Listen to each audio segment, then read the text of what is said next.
Magandang araw po sa lahat mga ka-fancy. Welcome po ulit sa ating channel. At ngayon po, pag-uusapan natin ang part 2 ng ating Pigeon Color Genetics. At ito'y tungkol sa dilutes and sex link. Ano nga ba ang mga ito? Tara, pag-aralan natin. 3, 2, 1.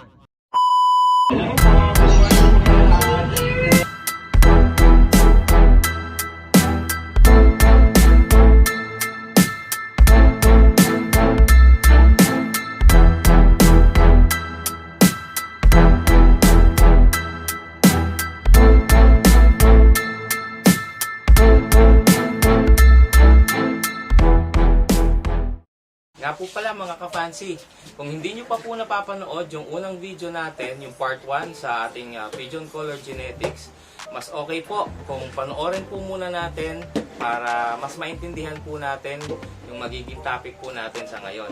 Ilalagay na lang po namin sa description box ang link ng video about Pigeon Color Genetics, base color and base pattern. Gaya po ng napag-usapan natin nung part 1, ang mga kalapati po ay merong tatlong base colors. Ito po ang ash red, ang pinaka-dominant, ang blue, ito po ang wild type, at ang pinaka-recessive po or ang least dominant ay ang brown. At ito pong tatlong base color na ito ay meron pong kanya-kanyang mga dilute mutation. Ito po ang ash yellow, na dilute ng ash red, silver, na dilute ng blue, at khaki, na dilute ng brown. Kung napanood nyo po yung part 1 natin at nakita nyo po yung mga brown, kung mapapansin nyo po, meron po silang similarities dito sa mga silver. Pero genetically po, magkaiba po sila dahil dilute po ang silver at intense color naman po ang brown.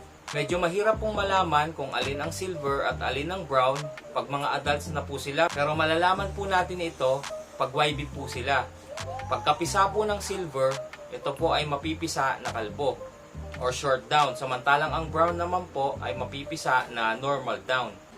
Nga po pala, baka magtaka kayo kasi tinawag ko po silang silver. Kasi nasanay po tayo na tawagin po sila na Dunbar or Duncheck. Pero ang tamang tawag po talaga sa kanila genetically is silver bar or silver check. Ang dun po ay ginagamit lamang pag naging spread na po ang silver. Ang spread po ay isang color modifier. At tatalakayin po natin ang mga ito sa part 3 po ng ating Pigeon Color Genetics. At pagdating naman po sa order of dominance ng mga dilutes, ay same din po ito sa mga base color. Pinaka-dominant pa rin po ang ash yellow, and then susunod po ang silver, at gaya ng brown, pinaka-recessive po or least dominant ang dilute niya na khaki. Dahil pinaka-dominant po ang ash yellow sa mga dilutes, pag meron po tayong pair na ash yellow, mag-aanak po sila ng mga ash yellow, at kaya din po nilang mag-anak ng silver at khaki kung karga po ito ng kak. Kung meron naman po tayong pair na silver, hindi po nila kayang mag-anak ng ash yellow dahil mas dominant po ang ash yellow kaysa sa silver. Pero mag-aanak po sila ng silver at kaya din po nilang mag-anak ng khaki kung karga po ito ng kak. Kung meron naman po tayong pair na khaki, puro khaki lang po ang iaanak nila. Hindi po nila kayang mag-anak ng ash yellow at silver dahil mas dominant po ang ash yellow at silver kaysa sa khaki. At sa pagpapasa naman po ng kulay ng mga parents sa kanilang mga anak ay same din po ito katulad ng sa base color. Meron pong 2 slots ang cock at isang slot naman po ang hen. Kaya pong magpasa ng cock ng kanyang kulay sa kanyang anak na lalaki at babae. Samantalang ang hen naman po ay sa anak lang po niya na lalaki kayang magpasa ng kulay. Ang dilute colors po ay recessive kumpara sa mga intense color. Mas dominant po ang ash red, blue at brown kumpara sa ash yellow, silver at khaki. Ngayon po, pag-usapan naman po natin ang sex link. Ang sex link po ay tumutukoy sa magiging kasarian ng ating mga YB base sa kung ano ang magiging kulay nila.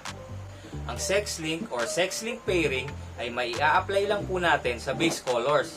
Hindi po ito applicable sa base pattern.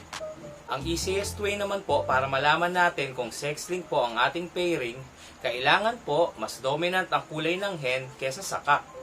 Ito po, gumawa po ako ng sample para mas maintindihan po natin. Meron po tayong cock at hen.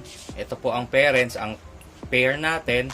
Gaya po ng sabi ko, meron pong 2 slots ang cock para sa base color at meron lang pong isa ang hen para sa base color.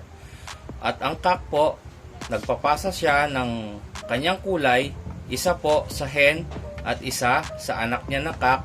Samantalang ang hen po, ang nag-iisang slot niya para sa base color ay ipinapasa lang po niya sa anak niya na cock. Ganito po kung paano mag-work ang sex link. Sa sex link pairing, kailangan po mas dominant po ang kulay ng hen kesa sa cock. Dito po sa case ng pairing natin, meron po tayong ash red na hen at blue na cock. Sa dalawa po, mas dominant po ang ash red kesa sa blue.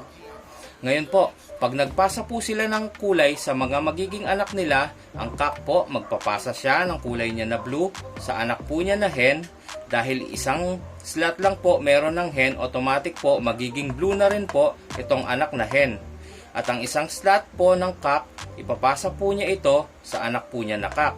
Ang ash red hen po natin, meron lang pong isang slot at ipapasa din po niya ito sa anak po niya na cock.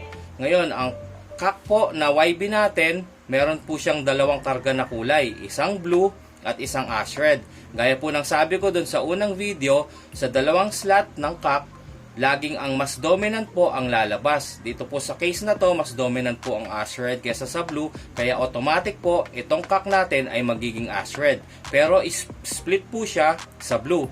Kaya po ang sex link, agad po natin malalaman ng kulay or agad po natin malalaman ng sex base sa kulay nila. Magiging baliktaran lang po. Ang kulay po ng YB na hen ay magiging kakulay po ng tatay niya at ang kulay po ng YB na cock ay magiging kakulay po ng nanay niya. Dito po sa case na to, ang hen po magiging blue, kagaya po ng tatay niya na blue, at ang cock po ay magiging ash red, kagaya po ng nanay niya na ash red.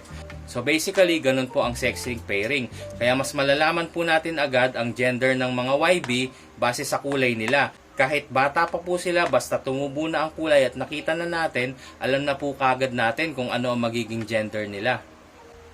Ito po ang isa pang sample ng sex link pairing. Sa case po na ito, gagamit po tayo ng ash yellow na cock at ash red na hen. Gaya po ng sabi ko kanina, mas dominant po ang intense color kesa sa dilute, kaya mas dominant po ang ash red hen natin kesa sa ash yellow cock natin. Sa pagpasa naman po ng kulay ng parents sa kanilang mga anak ay same lang din po. Ang ash yellow cock natin ay magpapasa ng kanyang kulay sa anak po niya na hen. Dahil isang slot lang po meron ang hen, kaya automatic po magiging ash yellow din po itong YB natin na hen, kagaya po ng kanyang tatay. Ang isang slot pa po ng cock ay ipapasa po niya ito sa anak niya na cock, at ang hen po natin na ash red, ang nag-iisang slot po niya para sa kulay ay ipapasa din po niya ito sa anak po niya na cock. Ang cock po natin na YB ngayon ay meron pong karga na dalawang kulay, isa pong ash yellow at isa pong ash red. Dahil mas dominant po ang ash red kesa sa ash yellow, kaya automatic po magiging ash red po ang YB cock natin, kagaya po ng kanyang nanay. Pero po dito, dahil dilute po ang cock natin, kahit hindi pa po lumalabas ang mga kulay nila sa balahibo, malalaman po natin agad kung alin po ang cock at hen. Gaya po ng sabi ko kanina, ang mga dilute po ay napipisa or lumalabas na kalbo or short down. Samantalang ang intense color naman po ay lumalabas na normal down or yung mahaba ang balahibo na kulay yellow. Kaya alam po natin agad, kahit hindi pa po lumalabas ang kulay nila, alam po natin agad na hen po yung kalbo at cock naman po yung mahaba ang kulay yellow na balahibo. Basically, ganun lang po mag-work ang sex link. Basta importante po, mas dominant po ang kulay ng hen kesa sa cock. Pag ganun po ang pairing natin, automatic po, lahat po ng iaanak nila na hen ay magiging kakulay po lahat ng tatay, at lahat po ng iaanak nila na cock ay magiging kakulay po lahat ng nanay. Sana po may natutunan kayo or may napulot po kayo dito sa topic po natin na ito. Ayun po, napag-usapan na po natin ang tungkol sa mga dilutes at sex link. Sana po kahit papano meron po tayong natutunan. Kung sakaling nalilito po tayo, panoorin na lang po natin na paulit-ulit itong video para lalo po nating maintindihan. Sa susunod po na topic natin, pag-uusapan naman po natin ang tungkol po sa mga color modifier, gaya po ng Tiger Bezel, ng spread at ng mga pites. Sana po abangan niyo po ulit ang susunod nating video. Maraming salamat po sa inyong lahat at sa patuloy niyo po ng pagsuporta sa ating channel. Kita-kits po sa susunod na video. I-shoutout ko lang po ang ilan natin mga ka-fancy. Shoutout kay Bro Makoy Love from Caloocan City at pakisupport na rin po ang kanyang YouTube channel. Kay Sir Loisky from San Mateo Rizal. Kay Bro Ian Lugto, Ian's Love from Bacolor, Pampanga. Kay Ian David. Kay Jerome Hernandez from South Korea. Sa buong NFFP family. Sa Pinas GBH GC. At sa tropang GBH Addict, shoutout sa inyo. At sa lahat po ng gusto magpa-shoutout, comment lang po sa comment section ng inyong pangalan at location. Maraming salamat po. Ingat po lagi and God bless.